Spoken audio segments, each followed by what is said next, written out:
cardio or weight training for fat loss? Do you want to begin with this one? Look, here's the bottom line. I think the majority of us know this. In order to lose fat, you want to be eating fewer calories a day than you burn on average over time consistently. Really doesn't matter what you're doing from a weightlifting and cardiovascular perspective if the end goal is just see the scale go down, lose body fat. Only restricting food intake and not doing any physical activity while not being good for your health is also going to lead to subpar results on your fat loss journey. One, more of the weight you lose is going to be muscle tissue rather than just fat mass, which from a health and aesthetics perspective isn't something that any of us are interested in, unless you just have so much lean mass that you want to lose some lean mass, which is a problem that basically no one has. Cardio actually burns more calories on average per bout than strength training. Now, what if you're doing like, I don't know, some crazy circuit where you're working super hard and you compare that to a cardio session that's very low intensity? Sure, there are some strength training workout routines where you're burning more calories per minute than certain cardio routines. That being said, on average, you're burning more calories through cardio than you are through weight training. That being said, weight training is more important to be the pillar of your exercise regimen during a fat loss phase for many reasons. One, you're going to, like I said before, you're going to retain lean mass. Two, getting stronger is just a good thing for health and for life. Three, this is debatable, but I actually go with the bro science side of this more than the science side of this. When you retain muscle during a deficit / build muscle around maintenance or in a slight surplus, and you've made weight training part of your habit and routine and lifestyle, and you consistently do it over time, and you end up years down the road with 10, 20, 30 plus more pounds of muscle, you are going to burn way more calories a day. Most of the research shows 6 to 10 calories per pound of lean tissue, which I think is an underestimate for reasons we actually mentioned in our book, Eat It. Yeah, I think it's an underestimate because I think people who have more...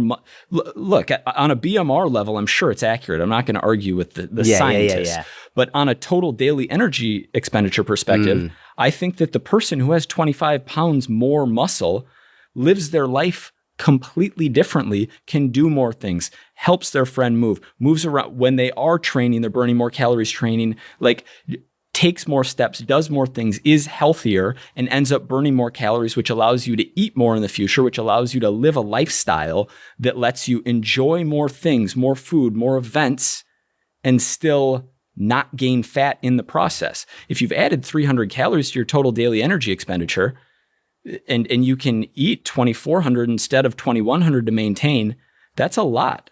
I mean, that's 2,100 calories a week. That's over 8,000 calories a month that you get to be eating without gaining fat that you wouldn't have if you didn't make strength training the core of your training regimen. If you only focused on cardio to get that, rapid fat loss, create a big deficit, and then do cardio on top of it to lose as much weight and fat as possible. Cool. That might maximize the scale number in the short term, but in the long term, it doesn't help with maintaining that progress. It doesn't help with how you feel. It doesn't help with functionality, and it doesn't help with the ability to stay leaner in the future, and it doesn't help with aesthetics, looking better. So weight training or cardio for fat loss, if I had to pick one, I would say weight training. I could go on, but I've been talking for a long time. Keep going, bro. Keep going. This is great. There are... I'm not, you could actually go in on this if you want to, or don't even touch it. But what I'm not saying with all of that is that you shouldn't do any cardio.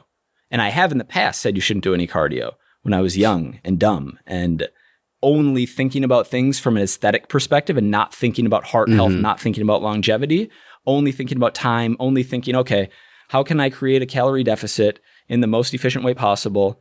Oh, okay, I can burn 200 calories in 45 minutes of low intensity cardio. I could also not eat those handful of Oreos, and one takes 45 minutes, one takes 45 seconds. Boom, I just did that. Now I can take those 45 minutes, focus on work. That's where my mind was. Cardio can be beneficial in many situations during a fat loss phase. One, if you've lost a good amount of body fat and you get to a place where you've stalled out a bit and you've been consistent with your nutrition, and maybe your coach has reduced your intake a little bit over time, and you don't want to further reduce your intake, increasing calorie expenditure via cardio is a really good idea. Like, makes a lot of sense in that situation. It makes a lot of sense just for general health and for longevity and for heart health and for living longer, and for feeling better and for performance. Like, cardio is a really good idea on all of those fronts. But specifically for fat loss, the pillar of your training regimen during a fat loss phase, cardio versus weight training, should be weight training. I really think that point that you brought up around, like about 6 to 8 calories per pound of muscle is what that, biologically that muscle, that's how much energy it will burn a day, an extra 6 to 8 calories. And I think a pound of fat will burn like an extra like 2 to 4 or something. It's not like fat is inactive, but so what I remember seeing, and this could have changed probably more than a year ago that I've seen this, was like 3 to 6 for fat and 6 to 10 for muscle. Oh, wow. Yeah. Okay. So either in that range. So we'll call it let's call it 3 for fat, 8 for muscle. Sure. Right. What's interesting to me, and I don't think this is going to be a clip. I don't think it will make sense in a clip. We'll see. But what's interesting for me is the lifestyle modifications as a result of having more or less of either of those, right? And this is really what you were talking about, where, yeah, maybe a pound of muscle maybe only burns an extra 8 calories per pound. But what happens if you increase your muscle by 15, 20 pounds, right? It's not an extraordinary number of extra calories burnt just from having that muscle, but what does your life look like as a result of having that muscle? How much more active are you? Not even just right now, but how much more active can you be as you age because you have that strength and muscle? What happens if you don't have that strength and muscle and you've been gaining more and more pounds of fat, right? Well, what happens? Like, how active can you be? How much less are you going to do as you age because of that? Every year you add 5, 10 more pounds of fat, whatever it is. It might not seem like that much in a short term, but over 10, 15, 20 years, you've been consistently adding this fat, not building muscle. The amount of calories you burn goes down dramatically, but the lifestyle that happens as a result of it, I think, is dramatically different. And that's where the calorie burn from having more muscle actually matters the most, is what does your lifestyle look like? And I was just listening to Peter Attia on his podcast recently, and he was talking about how right around 70, there seems to be this cliff. This cliff that people drop off once they hit 70, where it's like strength goes down, muscle goes down, activity goes down dramatically. And it seems like the best way to combat that is to build muscle, and obviously your habits and all of that. But if your habits are helping you build muscle, then that muscle will help you maintain those habits, right? It's like, if you don't have that, then it's going to be dramatically more difficult. So if you want to live as long as you can with the highest quality of life, it's obviously, listen, I'm no bodybuilder. I don't have like muscle, like tons and tons and tons of muscle. Like I don't look jacked, but building enough to where you can function and move and perform at a higher level as you age is just, it's so important. Yeah, there's definitely a optimal amount of muscle for longevity. Like, if you even looking at the best bodybuilders and lifespan and frequency of heart attacks and there's a lot of drugs and things that affect that, but it's hard for the organs of the body to maintain such a massive body. But on the other side, if you have a very high body fat percentage and very little lean tissue, that also, like, the research is clear that the longevity outcomes and lifespan are worse in that situation. You die earlier. And so, yeah, another benefit of making weight training the pillar of your training and building that habit even during fat loss phases is that you continue doing that over your lifespan. I've talked a lot over the years, and when I was making content, about getting my dad into weight training, and he was a former, he was a college athlete, played goalie, like had a real shot in the pros. Like, he had an athletic background, didn't do anything from 27, 28 until 55. I mean, didn't do anything, worked his ass off his whole life, but like wasn't like, he was providing for our family. He wasn't like in the gym, and got him into that. And he's benefited tremendously. My mom actually in the last year has started to get really consistent with her training, and she's six. Oh, nice. She's 60, I think. 60 or 61. I think she's 60.